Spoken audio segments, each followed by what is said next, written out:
Yo koso minasan konnichiwa, businessman desu, and welcome back. In today's video, we will be playing V-Rising, and I'm gonna teach you on how to start your base in the early game. For starters, V-Rising is a survival game that lets you play as a vampire in an open world known as Vardaran. Also note that this game is still on its early game access since it was just released last month, so there is still a lot of room for improvement. Now before we get to the base building, let me show you a bunch of steps that will guide us throughout this video. Number 1. You have to progress through your main quest to unlock a bunch of stuff that we will later need for our base building. Number 2. Find a place to build your base, preferably in Farbane Woods middle area or Dunley Farmlands also in the middle area. Number 3. Build the grinder and the furnace. The grinder is an essential structure that turns stones into stone bricks, which is a material used to build the castle walls and floor. But in order to build the grinder, we will first need to craft copper ingot, which is refined from the furnace, so we will be needing that as well. Number 4. Unlock castle walls and flooring after defeating a V-Blood boss and building the research desk. Number 5. Make separate enclosed rooms for each type of structure. And lastly, well, this is not necessarily a step, more of like a personal preference, but you can go wild. Use your imagination, your creativity. Try different angles, placements, or even decorations if you want to make your base pleasing to look at. Okay, so let's get started. First one on the list, progress through your main quest. V-Rising has a tutorial that is quite easy to follow, so progressing through your main quest is not really a big of a challenge. You have to progress until you unlock the Castle Heart, which is the initial structure needed to build your base. Moving to the next step, now that we have the Castle Heart unlocked, we can now find a place to build our base. To open the map, just press M on your keyboard. If you just started playing, you'll notice that your map is somewhat different than what you're seeing. But don't worry about that. You will unlock parts of the map just by exploring. You can go ahead and do that now or maybe later. Please note that you can only build in vacant areas and away from roads or other in-game structures. And you can determine how much buildable space you have when you hover the Castle Heart on the ground. Just press B to open the build menu and go to Fundamentals and then Foundation. Now, I do recommend if you're playing in single player, start making your base somewhere near Farbane Woods. This is because most of the early game resources and V-Blood bosses are located around here.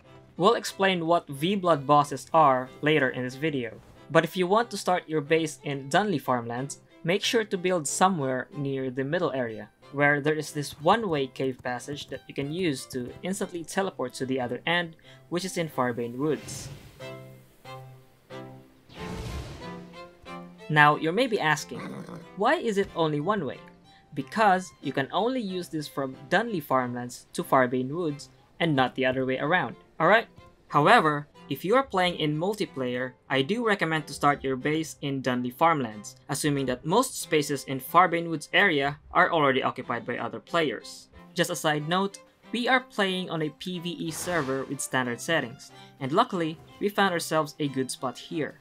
Okay, now that we've selected a place, we're gonna start by placing our Castle Heart. To build the Castle Heart, you need 30 blood essence and 240 stone. You can get blood essence by killing any mobs in the game, except for the undead, obviously. Also, don't forget to put some blood essence to your Castle Heart in order to avoid other players from destroying your base. Once that's done, we can then proceed to the next step, to build the furnace and then the grinder. Both structures can be found in production and then refinement. For the furnace, you need 480 stone and 60 copper ores. Because copper is an early game item, it is easy to find. You can find most of it scattered around Farbane Woods, especially in this copper mine right here. But for now, I wouldn't suggest farming copper here if you are alone, since this area is heavily guarded by higher level mobs.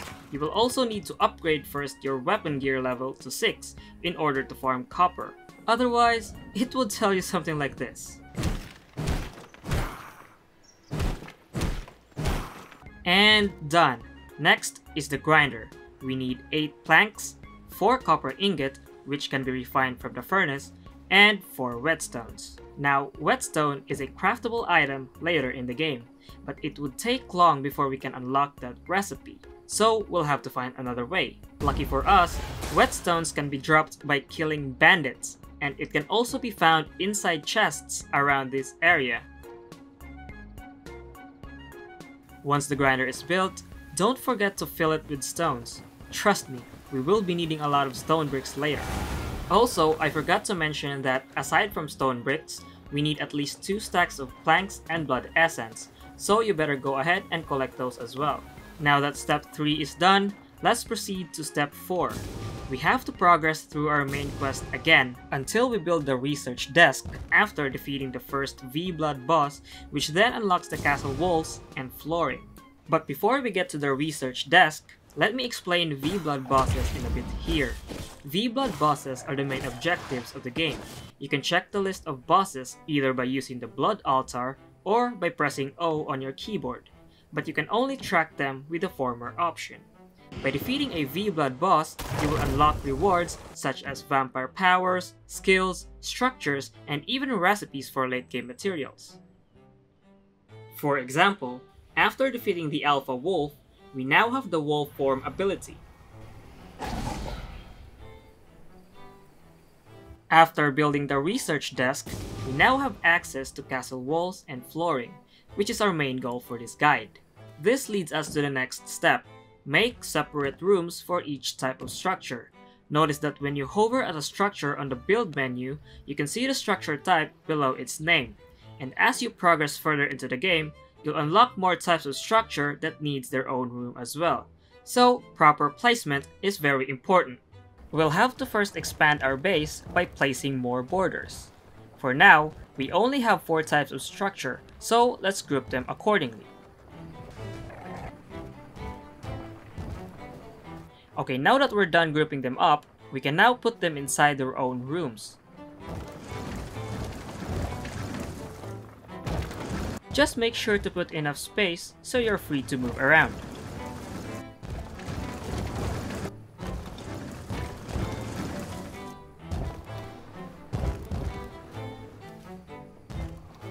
Now, as an additional step, you can be creative and make your base look good by placing decorations. You'll unlock more decorations later in the game using the research desk or other library structures.